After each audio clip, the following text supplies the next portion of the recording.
नमस्कार और स्वागत है आपका हमारे आज के इस विशेष सत्र में। आज हम गोता लगाएंगे ज्ञान की कुछ और गहराइयों में। आज का विषय है श्रीमद् भगवत गीता का एक कह सकते हैं बहुत ही गूढ़ और प्रेरणा देने वाला श्लोक। और ये जो गहन जानकारी और विश्लेषण है, ये हम तक पहुंचा है कैप्टन श्याम बहादुर चौहान जी के शोध और उनके प्रयासों से। उनका मकसद है कि ये अमूल्य ज्ञान सरल रूप में सब तक पहुंचे। तो आज हम कोशिश करेंगे गीता के अध्याय 4 श्लोक 6 के मर्म को समझने की, मतलब ये जानने की कि जो ईश्वर अजन्मा है, अविनाशी है, वो आखिर इस दुनिया में प्रकट कैसे होता है। और हाँ, सबसे जरूरी बात, इस ज्ञान का हमारे अपने जीवन पर, हमारे कल्याण पर और खासतौर पर आज के समय में जो लोग अलग अलग भूमिकाएं निभा रहे हैं, उनके लिए क्या महत्व है। तो चलिए देर नहीं करते, शुरू करते हैं ये ज्ञान यात्रा। सुनते हैं वो श्लोक जिस पर आज हमारी चर्चा टिकी रहेगी। हाँ बिल्कुल, ये गीता के चौथे अध्याय का 6ठा श्लोक है। मैं इसका संस्कृत मूल पाठ करती हूँ। अजोपि सनव्ययात्मा भूतानाम ईश्वरोपि सन प्रकृतिम स्वाम अधिष्ठाय संभवामि आत्ममायया। अगर शब्दों को थोड़ा अलग करके देखें तो उच्चारण में आसानी होती है। अजो अपि सन अव्ययात्मा भूतानाम ईश्वरोपि सन प्रकृतिम स्वाम अधिष्ठाय संभवामि आत्ममायया। वाह, संस्कृत की ध्वनि में ही एक अजीब सी शांति है ना? लेकिन ये शब्द काफी गहरे लगते हैं। क्या हम इनके अर्थ को थोड़ा खोल सकते हैं? मतलब एक एक शब्द का क्या मतलब है? हाँ बिल्कुल। हर शब्द अपने आप में एक पूरा दर्शन लिए हुए है। देखिए, अजा, इसका सीधा सा अर्थ है अजन्मा, जो कभी पैदा नहीं होता, जो हमेशा से है, शाश्वत। फिर हैं अपि यानी भी, ये एक तरह का कॉन्ट्रास्ट दिखाता है, अजन्मा होते हुए भी। सन का मतलब है होते हुए, तो अजोपि सन मतलब हुआ अजन्मा होते हुए भी। अगला है अव्यय आत्मा। इसमें 2 हिस्से हैं। अव्यय मतलब जिसका कभी नाश न हो, जो घटे नहीं, बदले नहीं, अविनाशी। और आत्मा मतलब स्वरूप, तो जिसका स्वरूप अविनाशी है। अच्छा, अजन्मा और अविनाशी स्वरूप वाला। ठीक है। हाँ, फिर भूतानाम ईश्वरः। भूतानाम मतलब सभी प्राणियों का, सारे जीवों का, और ईश्वरा मतलब उनका स्वामी, उनका कंट्रोलर, उनका शासक। यानी वो सबके बॉस हैं एक तरह से, कह सकते हैं। फिर आता है प्रकृतिम स्वाम। स्वाम मतलब अपनी, खुद की, और प्रकृतिम मतलब प्रकृति को। अब यहाँ प्रकृति का मतलब है भगवान की अपनी विशेष शक्ति, उनकी योग माया, या कह लीजिए त्रिगुणात्मक माया, सत्व रजस तमस वाली। अच्छा, उनकी अपनी पावर। ठीक है, हाँ, उनकी अपनी पावर। और अधिष्ठाय, इसका मतलब है उस पर अधिकार करके, उसे वश में करके, उसे अपने नियंत्रण में रखकर, उसे आधार बनाकर। और आखिर में संभवामी आत्म माया। संभवामी मतलब मैं प्रकट होता हूँ, मैं अवतार लेता हूँ। और आत्म माया मतलब अपनी ही योग माया से, अपनी उस दिव्य शक्ति से, अपनी मर्जी से। धन्यवाद, ये तो बहुत अच्छा विश्लेषण था। अब सारे शब्दों के अर्थ पता चल गए। तो अगर इन सबको जोड़ दें तो इस पूरे श्लोक का आसान भाषा में क्या मतलब हुआ? आसान शब्दों में कहें तो भगवान कृष्ण कह रहे हैं, हालांकि मैं अजन्मा हूँ, मेरा स्वरूप कभी नष्ट नहीं होता और मैं ही सभी जीवों का स्वामी हूँ, फिर भी मैं अपनी प्रकृति को, यानी मेरी जो दिव्य शक्ति है, अपने वश में करके अपनी ही योग माया के द्वारा इस दुनिया में प्रकट होता हूँ। अच्छा, तो मतलब भगवान अपने असली परमानेंट रूप में कोई चेंज किए बिना अपनी ही पावर से, अपनी मर्जी से दुनिया में आते हैं। यहीं पर वो बात आती है जो मुझे हमेशा अटकाती है कि जो जन्मा ही नहीं, वो जन्म कैसे ले सकता है? ये तो पहली जैसी लगती है। आपने बिल्कुल सही नस पकड़ी है। यही तो इस श्लोक का और असल में अवतार के पूरे कॉन्सेप्ट का सबसे गहरा और कह सकते हैं अद्भुत रहस्य है। देखिए, भगवान का जो परम सत्य स्वरूप है उसे कहते हैं सच्चिदानंद। सत मतलब जो हमेशा है, अस्तित्व। चित मतलब परम चेतना, ज्ञान। और आनंद मतलब शुद्ध ब्लिस, परम आनंद। ये उनका असली नेचर है, ये हमेशा रहता है, ये अजन्मा है, अविनाशी है, इसमें कभी कोई बदलाव नहीं आता। अब जब वो इस दुनिया में आते हैं, प्रकट होते हैं, तो वो इस असली स्वरूप को बदलते नहीं। ऐसा नहीं कि वो बदल जाते हैं, बल्कि वो अपनी ही एक अकल्पनीय शक्ति, जिसे यहाँ आत्म माया या योग माया कहा गया है, उसका इस्तेमाल करते हैं। और ये माया, ये शक्ति उनकी अपनी है, उनके कंट्रोल में है, प्रकृतिम स्वाम अधिष्ठाय, वो इसके मालिक हैं, ये उन पर हावी नहीं होती। इस शक्ति के जरिए वो एक रूप लेते हैं, लीला करते हैं, हमें सिखाते हैं। तो वो जन्म लेते हुए लगते हैं, पर असल में वो जन्म मृत्यु के चक्कर से बिल्कुल बाहर है। ये कुछ ऐसा है जैसे मान लीजिए कोई बहुत बड़ा एक्टर है, वो स्टेज पर कोई रोल प्ले कर रहा है, वो हंसता है, रोता है, सब करता है किरदार के हिसाब से, पर अंदर ही अंदर वो जानता है कि वो असल में कौन है ना? उसका असली वो उस रोल से प्रभावित नहीं होता। वाह, ये एक्टर वाला उदाहरण, हाँ, ये बात साफ करता है। तो ये एक तरह से उनके सगुण रूप, मतलब गुणों और फॉर्म के साथ, और निर्गुण रूप यानी बिना फॉर्म और गुणों के, इन दोनों की एकता जैसी बात हुई। बिल्कुल, एकदम सही समझा आपने। वो अपने निर्गुण परम स्वरूप में रहते हुए भी अपनी लीला के लिए, भक्तों पर कृपा करने के लिए सगुण रूप धारण कर सकते हैं। उनका आना हमारे जैसे कर्मों का बंधन नहीं है, वो उनकी अपनी मर्जी है, उनकी कृपा है, उनकी लीला है। ये तो हुई भगवान की अद्भुत लीला की बात, बहुत गहरा है ये। लेकिन जैसा आपने शुरू में इशारा किया था, इसका हमारे लिए क्या मतलब है? हम आम इंसान, हमारे लिए इसमें क्या संदेश है? क्या इस ज्ञान से हम अपनी रोज की जिंदगी को कुछ बेहतर बना सकते हैं? निश्चित रूप से, बिल्कुल। और यही तो गीता की सबसे बड़ी खूबी है कि वो परम सत्य को प्रैक्टिकल लाइफ से जोड़ देती है। देखिए, जैसे भगवान अपने अविनाशी स्वरूप में टिके रहकर अपनी प्रकृति को कंट्रोल करके काम करते हैं, वैसे ही हमें भी इससे प्रेरणा लेनी है। हमें ये समझना है कि हमारा जो असली स्वरूप है, हमारी आत्मा, वो भी इस शरीर और मन की तरह बदलने वाली, नष्ट होने वाली चीज नहीं है। वो भी शांत है, साक्षी है, अविनाशी है। अच्छा, हम भी मतलब अंदर से अविनाशी हैं। हाँ, और जब ये समझ आ जाए तो इस ज्ञान में स्थित होकर हमें अपने शरीर, मन, बुद्धि, ये जो हमारी प्रकृति है, इसका इस्तेमाल करते हुए दुनिया में अपनी ड्यूटीज को निभाना है। पर कैसे? बिना उसमें पूरी तरह डूबकर, बिना उससे अपनी पहचान को पूरी तरह जोड़कर। जैसे वो कहते हैं ना, कमल का पत्ता पानी में रहता है पर गीला नहीं होता, बस वही भाव। ये कर्मयोग का सार है। अपना काम करो, पूरी कुशलता से करो, पर उसके फल में अटको मत, या ये मत सोचो कि मैं ही करने वाला हूँ। कर्तापन के अहंकार से बचो। ये कमल के पत्ते वाला उदाहरण बहुत पावरफुल है। हम तो अक्सर अपनी भूमिकाओं में, अपनी परेशानियों में इतना उलझ जाते हैं, बिल्कुल भूल ही जाते हैं कि शायद हम इससे कहीं ज्यादा हैं। बिल्कुल। और सोचिए, कुरुक्षेत्र के मैदान का सीन याद कीजिए। अर्जुन जब मोह में, कंफ्यूजन में फंस गए थे, अपने रिश्तेदारों के खिलाफ लड़ने से हिचक रहे थे, अपनी ड्यूटी से भागना चाह रहे थे, तब कृष्ण ने उन्हें ये ज्ञान क्यों दिया? ताकि अर्जुन उन्हें सिर्फ अपना दोस्त या अपना सारथी ना समझें, वो समझें कि उनके सामने कौन खड़ा है, परम सत्ता।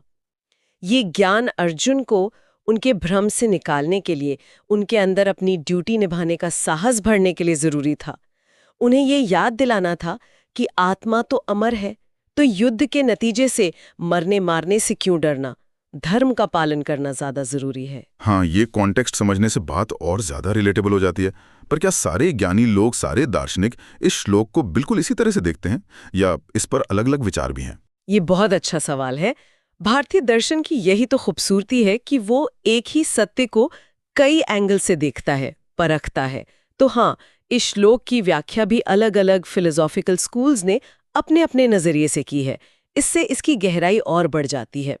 जैसे आदि शंकराचार्य जी को ले, जो अद्वैत वेदांत के सबसे बड़े प्रणेता माने जाते हैं, वो कहते हैं कि परम सत्य तो एक ही है, निर्गुण निराकार ब्रह्म। उसमें कोई गुण नहीं, कोई रूप नहीं। वही ब्रह्म अपनी माया शक्ति के जरिए ईश्वर के रूप में, या कहें सगुण रूप में प्रकट होता हुआ लगता है।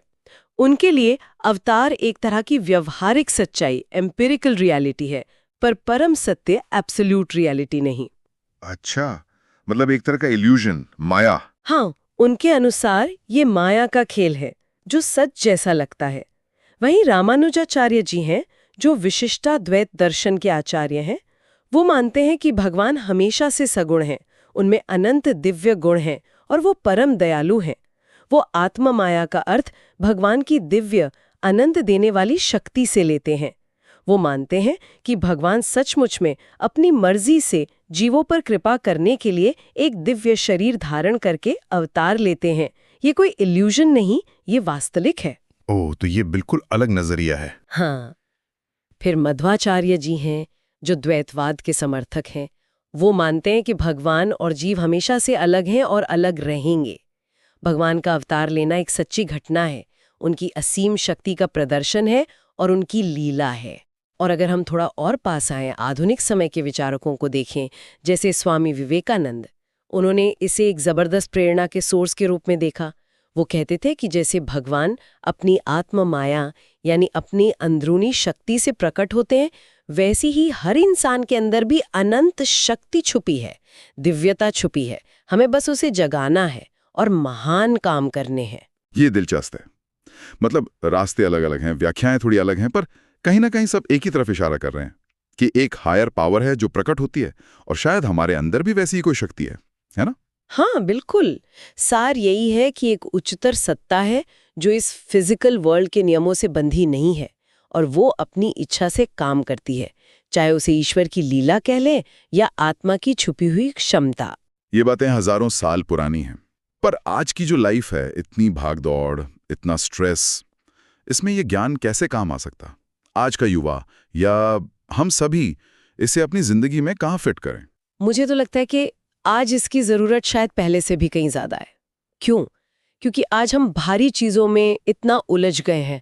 सक्सेस, पैसा, रिश्ते, सोशल मीडिया पर क्या चल रहा है, कि हम अपने अंदर के सेंटर से, अपनी जो भीतरी शांति है, उससे कट गए हैं। ये श्लोक हमें क्या याद दिलाता है? तुम सिर्फ ये शरीर नहीं हो जो थकता है, बीमार पड़ता है, बूढ़ा होता है। तुम सिर्फ ये मन नहीं हो जो कभी खुश है, कभी दुखी, कभी गुस्सा है, कभी शांत। नहीं, तुम्हारा जो असली स्वरूप है वो अव्ययात्मा है, अविनाशी, शांत, स्थिर। ये सोच, ये भाव ही अपने आप में एक बहुत बड़ा सहारा है। यह हमें एक तरह की मानसिक मजबूती, जिसे आजकल रेजिलियंस कहते हैं, वो देता है। मतलब बाहर चाहे तूफान चलता रहे, पर अंदर एक शांति, एक स्थिरता बनी रह सकती है इस ज्ञान से। बिल्कुल।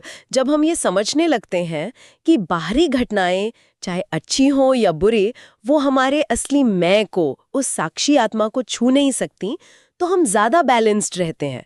हमारा आत्मबल, सेल्फ एफिकेसी जिसे कहते हैं, वो बढ़ता है। हम मुश्किलों का सामना ज्यादा हिम्मत और शांति से कर पाते हैं। और एक और बात, जब हम खुद को सिर्फ इस छोटे से मैं तक ही सीमित नहीं मानते, जब हम अपने अंदर की उस विशालता को महसूस करते हैं, तो हम दूसरों के लिए, समाज के लिए, बिना किसी स्वार्थ के कुछ करने के लिए भी इंस्पायर होते हैं। ये बात तो हाँ, ये तो आजकल मॉडर्न साइकोलॉजी और न्यूरोसाइंस वाले भी कह रहे हैं। माइंडफुलनेस की बात होती है, इनर स्ट्रेंथ की, अपने विचारों से खुद को बदलने की क्षमता की बात होती है, न्यूरोप्लास्टिसिटी जिसे कहते हैं। ऐसा लगता है जैसे साइंस अब धीरे धीरे उस जगह पहुंच रहा है जहां अध्यात्म हजारों साल से खड़ा था। काफी हद तक ये सही है। विज्ञान अब मन और चेतना की शक्ति को, उसके प्रभाव को नए तरीकों से समझ रहा है और मान रहा है। जैसे एक कॉन्सेप्ट है इंटरनल लोकस ऑफ कंट्रोल, यानी ये मानना कि हमारी जिंदगी हमारे बाहरी हालातों से नहीं, बल्कि हमारे अंदरूनी रिस्पॉन्स से तय होती है। ये मानसिक स्वास्थ्य के लिए बहुत जरूरी माना जाता है। ये सब बातें कहीं ना कहीं गीता के इसी संदेश से जुड़ती हैं कि हम अपनी प्रकृति को अधिष्ठाय यानी कंट्रोल करके अपने जीवन को सही दिशा दे सकते हैं। चलिए अब इसे और थोड़ा प्रैक्टिकल बनाते हैं। रोज की जिंदगी में इसे उतारें कैसे? कोई बिल्कुल सीधे सरल तरीके, छोटे छोटे कदम जो कोई भी उठा सके। हाँ, बिल्कुल। सबसे आसान और शायद सबसे पावरफुल तरीका है, रोज बस 5 या 10 मिनट, ज्यादा नहीं, शांत बैठ जाइए, अपनी आती जाती सांसों पर ध्यान दीजिए और मनी मन इस भाव को दोहराइए, मैं यह शरीर नहीं हूं, मैं ये मन नहीं हूं, मैं शांत अविनाशी साक्षी आत्मा हूं। यह सुनने में बहुत सिंपल लगता है ना, पर अगर इसे रोज किया जाए तो ये धीरे धीरे हमारे सबकॉन्शियस माइंड में उतरता है। इससे स्ट्रेस कम होता है, मन शांत होता है। ये तो किया जा सकता है। 5-10 मिनट निकालना मुश्किल नहीं। और दूसरा तरीका है, जब भी लाइफ में कोई चैलेंज आए, मान लीजिए कोई असफलता मिली, किसी ने आपकी बुराई कर दी, कोई नुकसान हो गया, तो एकदम से रिएक्ट करने के बजाय बस एक पल के लिए रुकिए, पॉज लीजिए और खुद से पूछिए, ठीक है, ये घटना हुई है, ये मेरे शरीर को या मेरे मन को दुख दे रही है, पर क्या ये मुझे, मेरे असली स्वरूप को, उस शांत साक्षी को बदल सकती है? ये छोटा सा ब्रेक और ये सवाल, ये आपको इमोशंस में बह जाने से रोकेगा। आप ज्यादा शांति से, ज्यादा समझदारी से उस सिचुएशन को हैंडल कर पाएंगे। आपका सेल्फ रिस्पेक्ट बना रहेगा, आप टूटेंगे नहीं। ये बहुत उपयोगी टिप है। हम अक्सर भारी घटनाओं से ही अपनी कीमत तय करने लगते हैं ना। मेरे साथ ऐसा हुआ मतलब मैं बुरा हूँ, या मैं फेल हो गया मतलब मैं बेकार हूँ। ये सोच बदल सकती है ना? अब आते हैं रिश्तों पर। ये शायद जिंदगी का सबसे पेचीदा और सबसे जरूरी हिस्सा है।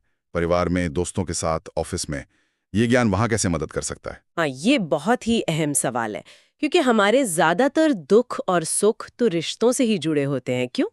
यहाँ इस श्लोक का नजरिया एक, कह सकते हैं, क्रांतिकारी बदलाव ला सकता है। होता क्या है, अक्सर हम दूसरों के बाहरी बर्ताव को, उनकी आदतों को, उनकी कमियों को, जो असल में उनकी प्रकृति या उनके पुराने संस्कारों का नतीजा हो सकती है, उसी को उनकी पूरी सच्चाई मान लेते हैं और फिर उसी पर रिएक्ट करते हैं। पति या पत्नी की कोई आदत बुरी लगती है, बच्चे बात नहीं सुनते, दोस्त ने कुछ कह दिया, बस हम परेशान हो जाते हैं, दुखी हो जाते हैं, गुस्सा हो जाते हैं। हाँ, ये तो रोज होता है। अब इस श्लोक की रोशनी में देखिए, जैसे मेरे अंदर एक शांत, अविनाशी, शुद्ध आत्म तत्व है, ठीक वैसा ही उस दूसरे व्यक्ति के अंदर भी है। बिल्कुल वैसा ही। उसका जो बाहरी व्यवहार है, उसकी जो प्रकृति है, वो शायद उसके अपने डर, उसकी अपनी असुरक्षा या उसके पिछले बुरे अनुभव या अज्ञान का नतीजा हो। अगर हम ये कोशिश करें कि उसके उस बाहरी कवच के पार देखें और उसके अंदर बैठे उसी शांत, दिव्य आत्मतत्व को महसूस करने की कोशिश करें जो मेरे अंदर भी है, तो क्या होगा? सोचिए जरा। शायद गुस्सा कम आएगा, इरिटेशन कम होगी, हो सकता है थोड़ी ज्यादा समझ पैदा हो, सहानुभूति, धैर्य लेगा, स्वीकार्यता लेगी। हमारा जो प्यार है, हमारा जो जुड़ाव है, वो सिर्फ बाहरी गुणों या व्यवहार, प्रकृति पर टिका नहीं रहेगा, वो आत्मा के लेवल पर जुड़ेगा। और ऐसा जुड़ाव वो ज्यादा गहरा होता है, ज्यादा सच्चा होता है और ज्यादा टिकने वाला होता है। हम दूसरे को बदलने की जिद करने के बजाय उसे समझने की कोशिश करेंगे, उसके आत्म स्वरूप से कनेक्ट करने की कोशिश करेंगे। इससे रिश्तों में तनाव अपने आप कम होगा, मिठास बढ़ेगी। वाह, ये तो रिश्तों को देखने का बिल्कुल अलग ही नजरिया है। मुझे लगता है सिर्फ ये समझ लेना ही कई प्रॉब्लम्स को सॉल्व कर सकता है। अब एक और बहुत महत्वपूर्ण वर्ग पर आते हैं, महिलाएं। हमारे समाज में उनकी भूमिकाएं कितनी विविध हैं। वो माँ है, पत्नी है, बेटी है, बहन है, घर संभालती हैं, और साथ ही बहुत सी महिलाएं बाहर काम भी करती हैं, अपना करियर बनाती हैं। उनके लिए इस श्लोक में क्या खास मार्गदर्शन छुपा है? ये उनके सशक्तिकरण में, उनके एम्पावरमेंट में कैसे मदद कर सकता है? महिलाओं के लिए तो ये श्लोक, मैं कहूँगी, एक वरदान जैसा है। उनकी जो मल्टीटास्किंग वाली जिम्मेदारियां होती हैं, उनके बीच ये उन्हें एक भीतरी शक्ति, एक स्थिरता दे सकता है जो बहुत ज़रूरी है। सोचिए, गृहिणी के रूप में घर की देखभाल, बच्चों को पालना, परिवार की ज़रूरतों का ख्याल रखना, ये सब बहुत महत्वपूर्ण काम है। ये उनकी प्रकृति का कार्यक्षेत्र है, उनकी जिम्मेदारियां हैं। पर कई बार क्या होता है, इन अनगिनत जिम्मेदारियों के बोझ तले वो अपनी खुद की पहचान, अपनी खुद की इच्छाएं, अपना खुद का स्पेस कहीं भूल सी जाती हैं। उन्हें लगने लगता है कि उनकी दुनिया बस यहीं तक है। ये श्लोक उन्हें याद दिलाता है कि उनका जो असली स्वरूप है, अव्ययात्मा, वो इन भूमिकाओं से कहीं ज्यादा बड़ा है, कहीं ज्यादा गहरा है। वो अपनी अंदरूनी शक्ति, आत्म माया और अपने विवेक से इन सब कामों को बहुत कुशलता से अधिष्ठाय कर सकती हैं, लेकिन अपनी पहचान को सिर्फ पत्नी या माँ या बहू तक ही बांधकर नहीं रखना है। ये भाव उन्हें उस थकान से, उस निराशा से, और कभी-कभी जो एक आइडेंटिटी क्राइसिस आ जाता है, उससे बचा सकता है। वो जानती हैं कि वो ये सब भूमिकाएं निभाते हुए भी अपने आप में पूर्ण है, स्वतंत्र है। ये बहुत बहुत जरूरी बात कही आपने। अक्सर महिलाओं को ये महसूस होता है कि घर के कामों में उनकी अपनी पहचान कहीं गुम हो गई है। ये उन्हें वो पहचान वापस दिला सकता है अंदर से। हाँ, और अब बात करते हैं कार्यरत महिला, वर्किंग वुमेन की। उनके लिए भी ये उतना ही, बल्कि शायद और भी ज्यादा प्रासंगिक है। उन्हें तो अक्सर डबल चुनौती झेलनी पड़ती है ना? एक तरफ ऑफिस का प्रेशर, डेडलाइंस, करियर में आगे बढ़ने की इच्छा, और दूसरी तरफ घर परिवार की उम्मीदें, उनकी जिम्मेदारियां। ऐसे में ये ज्ञान कि उनका जो मूल स्वरूप है वो शांत है, स्थिर है, अविनाशी है, अव्ययात्मा, ये उन्हें बाहरी तनाव, ऑफिस की पॉलिटिक्स या काम के बोझ के बीच मानसिक संतुलन बनाए रखने में जबरदस्त मदद करता है। वो अपनी अंदरूनी शक्ति, आत्ममाया से परिस्थितियों का सामना ज्यादा प्रभावी ढंग से कर सकती हैं। ये उन्हें अपनी प्रोफेशनल पहचान को अपनी पारिवारिक भूमिकाओं के साथ बिना किसी गिल्ट के या बिना किसी खिंचाव के पूरी गरिमा और आत्मविश्वास के साथ निभाने की ताकत देता है। वो अपनी अलग अलग भूमिकाओं, प्रकृति को कंट्रोल कर सकती हैं, बजाय इसके कि ये भूमिकाएं उन्हें कंट्रोल करें। वो सिचुएशन की मालिक बन सकती हैं। ये वाकई महिलाओं को एक नई शक्ति और एक नया नजरिया दे सकता है।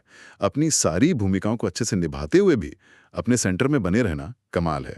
क्या समाज के दूसरे वर्गों के लिए भी इसी तरह का कोई खास मार्गदर्शन है इसमें? हाँ, बिल्कुल है। जैसा मैंने कहा, ये ज्ञान तो सबके लिए है, हर उम्र, हर स्थिति में।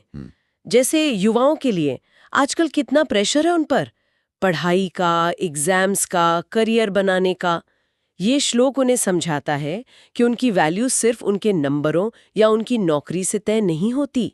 उनका जो असली स्वरूप है, अव्ययात्मा, वो इन सब बाहरी सफलताओं असफलताओं से कहीं ऊपर है। वो अपना बेस्ट दें, प्रकृति का सही इस्तेमाल करें, पर रिजल्ट की चिंता में घुलकर अपनी शांति ना खोएं। फिर वरिष्ठ नागरिकों के लिए उम्र बढ़ने के साथ शरीर में बदलाव आते हैं, कमजोरियां आती हैं, ये स्वाभाविक है। ये ज्ञान उन्हें एक स्वीकार भाव देता है कि शरीर तो नश्वर है, प्रकृति, पर आत्मा, अव्ययात्मा तो अजर अमर है। इससे वे जीवन के इस पड़ाव को ज्यादा शांति, ज्यादा संतोष और गरिमा के साथ जी सकते हैं। और कार्यस्थल पर, वर्क प्लेस भी, कोई भी व्यक्ति हो, किसी भी पोस्ट पर हो, अगर वो ये समझे कि वो भी मूल रूप से उसी परम चेतना का अंश है, जैसे भगवान भूतानामीश्वरो अपनी सन, हम सब भी उसी के अंश हैं, तो उसकी काम में अपने आप एक ईमानदारी आएगी, एक जिम्मेदारी का भाव आएगा, एक सेवा का भाव आएगा। काम सिर्फ पैसा कमाने का जरिया नहीं रहेगा, बल्कि अपने कर्तव्यों का सही ढंग से निर्वाह बन जाएगा। कमाल है। वाकई एक श्लोक और जीवन के लगभग हर पहलू के लिए इतना गहरा, इतना प्रैक्टिकल मार्गदर्शन। तो अगर मैं आज की चर्चा को समेटूं तो हमने समझा कि गीता का ये श्लोक हमें सिखाता है कि हम अपने असली अविनाशी स्वरूप को जानें, अपनी अंदरूनी शक्ति, अपनी आत्म माया को पहचानें और फिर उसका इस्तेमाल करके जीवन की जो भी चुनौतियां हैं, जो भी जिम्मेदारियां हैं, प्रकृति, उनको कुशलता से निभाएं, लेकिन उनमें उलझे बिना, उनमें डूबे बिना। ये हमें स्थिरता देता है, शक्ति देता है और एक सार्थक जीवन जीने की राह दिखाता है। बिल्कुल सही कहा आपने, बहुत अच्छी तरह से आपने सार प्रस्तुत किया। और ये हमें एक गहरे सवाल पर सोचने के लिए भी छोड़ जाता है ना, कि क्या ये क्षमता संसार में पूरी तरह एक्टिव रहते हुए भी अपने मूल स्वरूप में पूरी तरह स्थिर और शांत रहना, क्या ये सिर्फ ईश्वर के लिए संभव है, या फिर ये हर इंसान की, हर आत्मा की एक छुपी हुई संभावना है, एक पोटेंशियल है, जिसे सही ज्ञान से, ध्यान से और अभ्यास से जगाया जा सकता है? शायद आत्मखोज का यही रास्ता है। एक बेहद जरूरी सवाल जिस पर हम सबको सोचना चाहिए। इस अद्भुत और इतनी गहरी ज्ञानवर्धक चर्चा के लिए आपका बहुत बहुत धन्यवाद। मुझे पूरी उम्मीद है कि हमारे सुनने वालों को भी गीता के इस एक श्लोक के इतने सारे गहरे और प्रैक्टिकल पहलुओं को जानकर एक नई दृष्टि जरूर मिली होगी। और हम कैप्टन श्याम बहादुर चौहान जी के भी बहुत आभारी हैं, जिन्होंने ये महत्वपूर्ण संकलन और ज्ञान हम तक पहुंचाया। तो अगले सत्र तक इस चिंतन को अपने साथ रखिए, कोशिश कीजिए इसे अपने जीवन में उतारने की। नमस्कार।